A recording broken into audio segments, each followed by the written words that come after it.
There are some people who have a subconscious impulse or quality but suppress or deny that they have these traits, whilst at the same time highlighting these traits in other people. It's called psychological projection. However, it may also commonly referred to as protesting too much or blame shifting. So how does this happen and why? Well, the heart of the psychological projection is a defense mechanism. However, it generally operates on a subconscious level so that people do it generally unaware that actually carrying out this type of behaviour. For the most part, it isn't a physical defense, but a psychological or an emotional defense.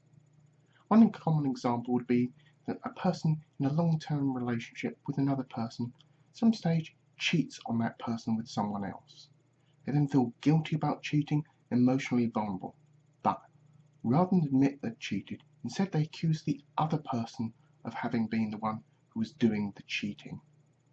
This avoidance of looking at the flaws or even just the differences in your own personality or your own actions, instead they project them onto others and can take a wide variety of forms, including denial, distortion, repression, or even passive aggression.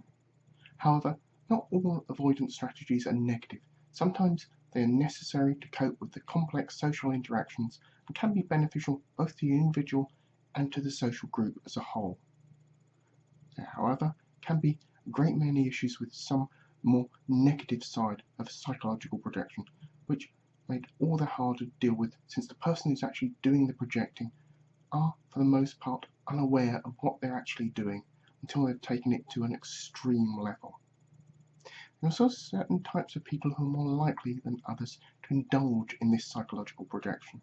These are neurotics, psychotics, and most importantly, those with narcissistic personalities. These types, particularly when at times of great emotional pressure or stress, are far more likely to lash out at others with wild accusations, projections, or just plain bullying. Also, it's detrimental in individuals. This effect is greatly magnified in religious and political leaders, since the people or groups they project upon can then be victimized by a large number of followers. Throughout history and right through to the modern day, there are a great many examples of leaders in these fields acting in this way.